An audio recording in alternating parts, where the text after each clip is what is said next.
Добра вечер ви посакувам во дневникот на Телевизија Плюс за 27 април, четврток. Да ги видиме настаните.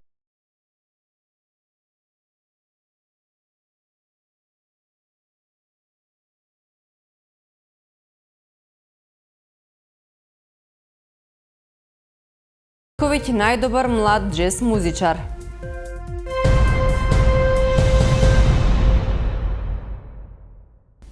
Изготвен е проектот, се чека на одобрение за да почне реконструкцијата на малиот плоштад, како и првата фаза од пешачката зона во Куманово. Многу повеќе на оваа тема од прилогот што следува. Наскоро ќе почне реконструкцијата на малиот плоштад, информираат надлежните од општина Куманово. Според проектот, предвидено е спојување на двата плоштади во пешачка патека, која ќе се извидува во 3 фази. До крајот на годината би требало да заврши првата фаза, која предвидува реконструкција на малиот плоштад, како и спојување со главната улица, на која сообраќајот првично ќе се одвива во одреден дел од денот, а подоцна според планот е предвидено да биде целосно затворена. Средствата веќе се обезбедени од општинскиот буџет. Постапката за реконструкција во моментов проектот е добиен во општина Куманово. Мислам дека во текот на следната недела ќе се аплицира во системот за издавање на дозвола. До крајот на месец мај ќе издадеме дозволата и ќе распишеме јавна набавка за таа услуга. Ќе се апелирам до сите фирми кои што работат во овој бизнис да се пријават на истиот. Тој ќе биде јавно обзнанен и на сајтот на општината, но и на сајтот за јавни набавки, и потоа ќе ја спроведеме постапката. Очекуваме до крајот на годината да се заврши овој проект. Ако се биде во ред, општина Куманово ќе добие нов современ мал плоштад кој што ќе биде украсен со гранитни плочи и друг квалитетен материјал. Втората фаза според проектот ќе се одвива на локацијата Скопски Дуќани и улицата Ленинова, а третата за Илинденска. Од секторот за урбанизам информираа дека во моментов се очекува одобрение од Националниот конзерваторски центар, Управата за заштита на културното наследство, бидејќи на плоштадот се наоѓаат споменици на културата. Штом се добие тоа мислење, втора фаза ни е истиот тој проект да го испратиме на мислење за промена на режим на сообраќај, односно добивање на согласност од надлежната институција, Министерството за внатрешни работи, и потоа со сите тие прибавени мислења ќе се пристапи кон издавање на одобрение за адаптација во електронскиот систем градежни дозволи, со што би и отпочнала реализацијата на самиот проект. Малиот плоштад постојат интервенции, тоа се промена на подлогата, значи ќе се извадат овие постојни плочки, ќе се стават нови, посовремени, ќе се промени целосно урбаната опрема, значи нови канделабри, нови клупи, нови жардинјери, ново осветлување, ќе се осветлат самите споменици, ќе се даде акцент на нив.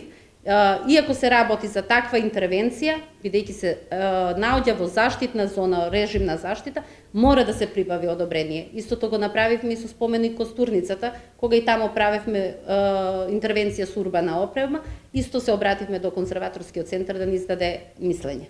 Согласно направената анкета, дури 75% од граѓаните се изјасниле дека даваат поддршка за пешачка зона во централното градско подрачје, по примерот на европските градови. Градоначалникот на општина Куманово Максим Димитриевски денеска оствари средба со унгарскиот амбасадор во земјава Андраш Клейн и економскиот советник Сандра Харастија, кои што се во прва официјална посета на општината. На средбата беше потенцирана досегашната успешна соработка и промоција на економијата, културата и традицијата на двете земји, кои имаат воспоставено долгогодишни дипломатски односи, соопштија од општина Куманово.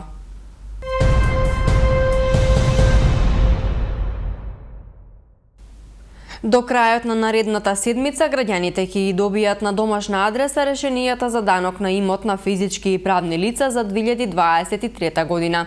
Своите обврски, даночните обврзници може да ги плаќаат и електронски на новата дигитална платформа за електронска наплата на сајтот enaplata.kumanovo.gov.mk, информираат од секторот за даноци и такси при општина Куманово. Општина Куманово ги дистрибуира решенијата за данок на имот за физички и правни лица за годинава преку АД Македонска пошта. Доставувањето на решенијата би требало да заврши заклучно со наредната седмица, информираат надлежните, потенцирајќи дека сите даночни обврзници кои веќе имаат платено данок на имот за 2023 година не треба да ги земат во предвид решенијата кои ќе ги добијат на домашна адреса. Сите даночни обврзници кои се сопственици на имот што се оданочува, корисници или плодоуживатели на имот, а кои на својата адреса нема да добијат решение за данок на имот за 2023 година до 15 мај, се повикува да се обратат во просториите на секторот за даноци и такси при општина Куманово спроти градскиот стадион, поранешна зграда на АД Козјак, канцеларии број 3 и број 10, за да се информираат и консултираат за својата законска обврска. Најголем дел од граѓаните редовно ги подмируваат давачките кон општината, но има и случаи кога физички и правни лица континуирано со години не плаќаат даноци, се до апсолутна застареност. Да, има. Кога го добивте решението? Па има 7-8 дена. Дали сте редовен Да, плаќач? да, редован, да. Кој би бил Тоа е вашиот апел обавезно. до граѓаните? Да, да. Апел до граѓаните да си ги намируваат своите долгови према општината и тоа е тоа. И само ще да ни кажете што мислите за отпишувањето на долговите за оние што велат дека имаат апсолутна застареност. Сега во март беа отпишани преку 1 милион евра долгови. Што мислите за такви? Па, šta да ви кажам, требало би да ги отпишат. За тие дела се застарени. Заплатено е. Значи, вие сте редовен плаќач на Обавезно, на општината. обавезно. Кој би бил вашиот апел до останатите граѓани? Па свак треба да плати, што да ти кажам друго. Свак треба да плати. Општина што може да живи?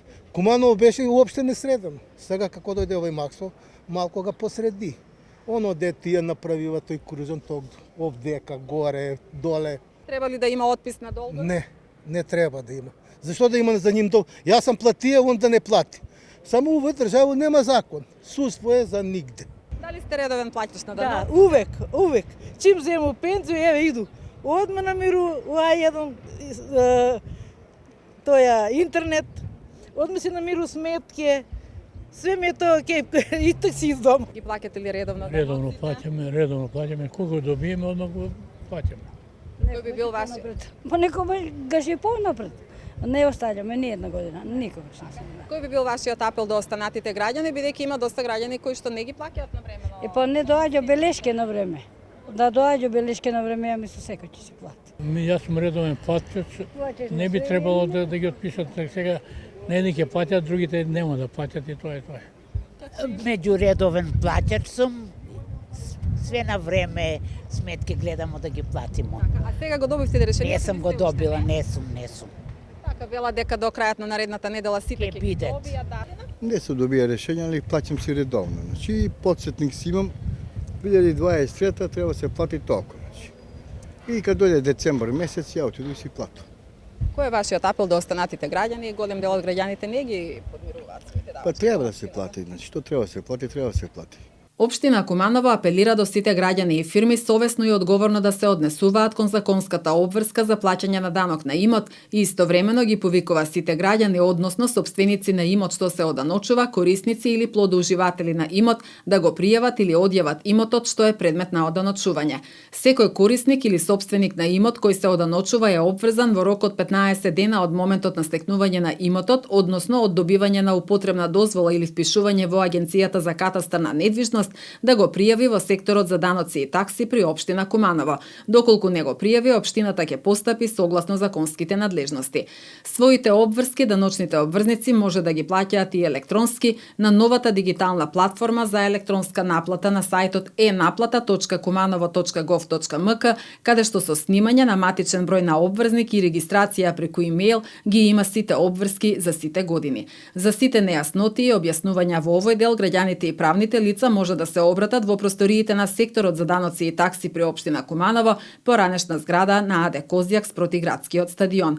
Инаку општина Куманово во март годинава со одлука на Советот отпиша даночни побарувања од скоро 1.300.000 евра по основ на комунална такса за фирма, односно назив на деловна просторија, заклучно со 2018 година и данок на имот за правни и физички лица заклучно со 2012 година. Надлежните тогаш објаснија дека станува збор за апсолутна застареност застареност на побарувања, законско решение која секоја општина треба да го реализира, откако при наплатата ќе ги исцрпи сите законски можности. Од секторот за даноци и такси тогаш информираа дека општината во 2019 година извршила отпис на данок на имот на физички и правни лица заклучно со 2008 година, а за фирмарина или комунална такса заклучно со 2010 година. И тогаш, како што рекоа пред Советот, биле отпишани над 42 милиони денари поради апсолутна застареност, откако општината ги исполнила сите законски можности за наплата.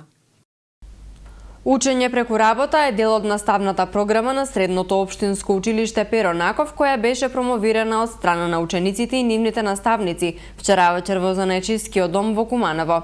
На културно-уметничкиот настан беа представени модни креации, изложба на графики, облека и обувки, проследени со музичка интерпретација. На промоцијата присуствуваа представници од општинските основни училишта, кои имаа можност да се информираат за наставните методи и содржини на Перо Наков преку креативна модна ревија.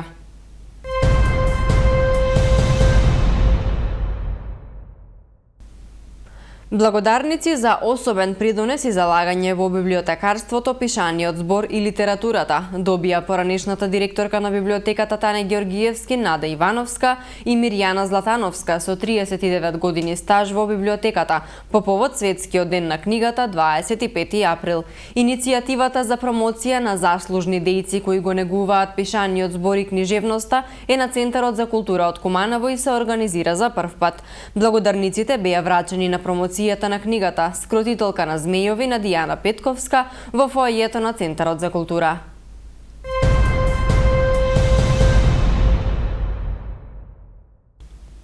Кумановецот Јован Цветковиќ ја доби наградата за најдобар млад џез музичар на фестивалот во Битола. За импресиите по фестивалот, наградата, но и љубовта кон овој жанр на музика во прилогот што следува. 24-годишниот пијанист од Куманово Јован Цветковиќ ја доби наградата Гоце Димитровски за најдобар млад џез музичар во рамки на годинишното 6-то поред издание на Jazz Factory фестивал, кој традиционално се одржа во Битола. Вели дека ова е награда за трудот кој го вложува изминативе години, промовирајќи ја џез музиката. Сакам да искажам благодарност до фестивалот во Битола, Jazz Фабрика фестивал, и до професорот Саша Поповски кој што ми ја врачи наградава.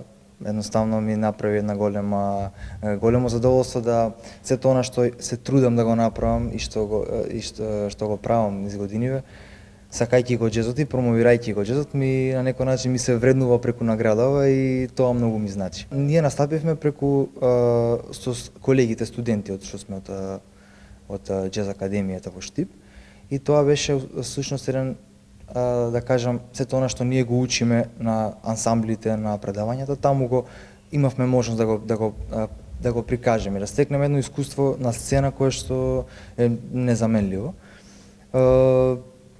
Се представивме со џез репертуар и мислам дека и сите колеги се многу задоволни од целиот настап, имавме многу позитивни овации и коментари за самиот фестивал. Цветковиќ заврши музичка академија во Штип на катедрата за џез студии. На џез студии се запишав, јас кога се запишав всушност не знаев многу за џезот и мислам дека мене ме пронеде џезот, не го пронедов јас него. Тоаш имав некое предзнаење кога отидов веќе на академијата во Штип, многу почнав да го изучувам и ми се допадна целата таа слобода што џез музиката ја нуди. Начинот на кој што се интерпретира, начинот на кој што секој има простор да се изрази себе си, да го изрази она што го чувствува, и тоа се е видливо кај публиката секаде низ светот. Мислам џезот ја има таа моќ да може да едноставно да ги сплотува луѓето кои што ја разбираат таа музика, нели? Сакам да се заблагодарам до професорите на џез катедрата. Кај мене Васил Хаджиманов, Ванче Хараламповски, Гоце Мицанов, Саша Поповски, Тони Китановски, бидејќи тие се заслужени за сето знаење и сето искуство што го имам таму стекнато, и ми е посебна чест што такви луѓе во Македонија кои што се стварно важат за професионални, имав прилика да учам. Кај нас мислам дека џезот у последниве години е уподем. Јас може не сум доволно компетентен и немам искуство многу за да зборам на таа тема, но гледам дека и кај луѓево и се дешаваат настани, не толку често, но баш и тоа мене не ме обесхрабрува, туку напротив, ме охрабрува дека ние сме една генерација и претходниве апсолутно кои што треба да ја негуваме оваа музика, да ја пренесеме на луѓево и секако дека треба да се даде едно внимание на самиот џез како еден посебен жанр кој што ја би рекол дека е комплексна музика кој што секој треба да ја даде шанса да ја слушне, бидејќи нуди многу хоризонти, многу можности, кај што секој слушател кој што истражува малци сака да слуша музика ќе стекне едно сосема ново искуство. Во иднина младиот музичар од Куманово би сакал да издаде свој соло албум, очекува и повеќе настапи со џез бендот во земјава, но и надвор од неа. Врз основа на иницијативата од Сдруженијето Живот од Куманово за здружување на правни субјекти за организација на манифестации и саеми, а под покровителство на Комора на органски производители, утре во 15 часот во малата сала на зградата на поранешен комитет ќе се потпише меморандум за соработка помеѓу 11 правни субјекти, организатори на 13 манифестации од Куманово и североисточниот плански регион. Овој меморандум за соработка се потпишува со намера и цел да се овозможи ефикасна и координирана соработка помеѓу потписниците на меморандумот за реализација на активности, чија главна цел е унапредување на меѓусебната соработка и давање придонес кон застапување на заеднички интереси, информираат од Сдруженијето Живот.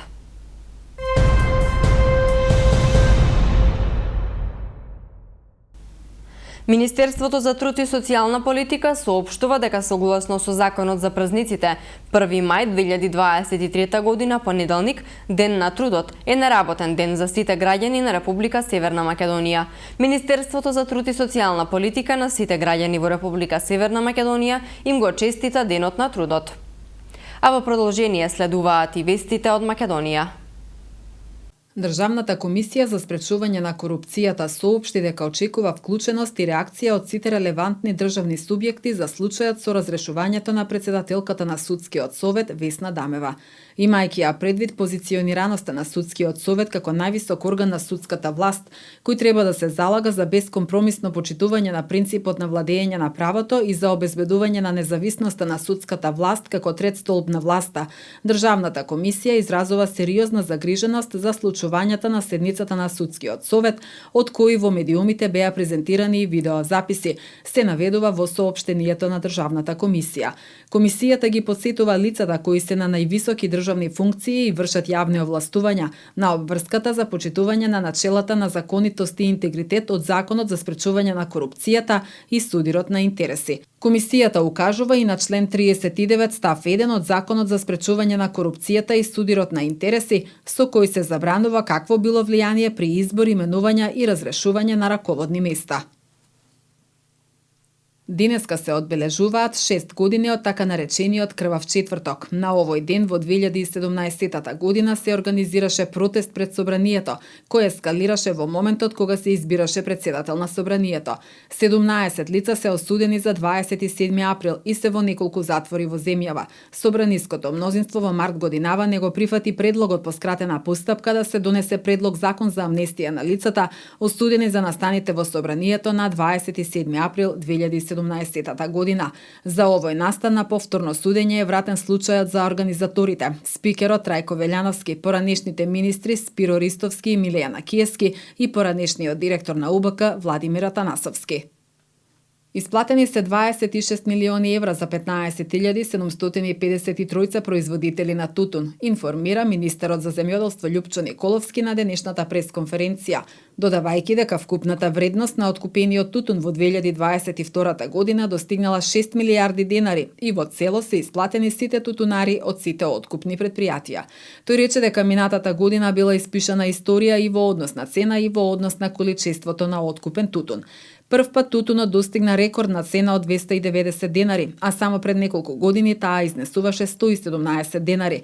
Ова зголемување е околу 50% на откупната цена во 2022 во однос на 2021 и за 300% од пред неколку години, истакна Николовски. Според него, ваквиот успех на квалитетот, зголемената откупна цена и подпишаните договори се должи на политиките, мерките и моделот на субвенционирање на Министерството во изминатите години. Тој соопшти дека минатата година воедно била зголемена и површината со засаден тутун. Висината на директните плаќања изнесувала 80 денари по килограм за прва класа произведен и предаден тутун, 70 денари во втора класа и 60 денари за трета класа од реколтата 2022 година.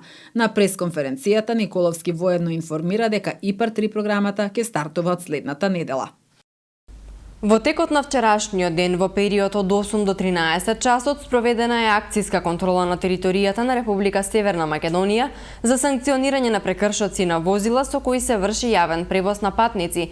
При контролата санкционирани се 16 прекршоци, од кои 8 поради неисправен уред за запирање.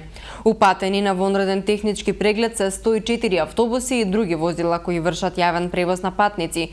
За време на контролата констатирани и законски санкционирани се и 117 други видови на сообраќајни прекршоци. Сообраќајните контроли продолжуваат и во наредните денови.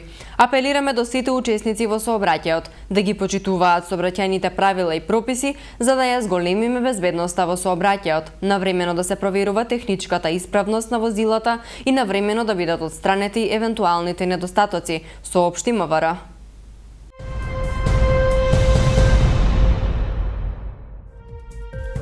Времето денеска во Куманово беше променливо сончево, максималната температура се искачи до 14 степен, а минималната беше 3 степени Целзиусови. За утре метеоролозите најавуваат сончево време со температура која ќе се движи во интервал од 3 до 16 степени Целзиусови.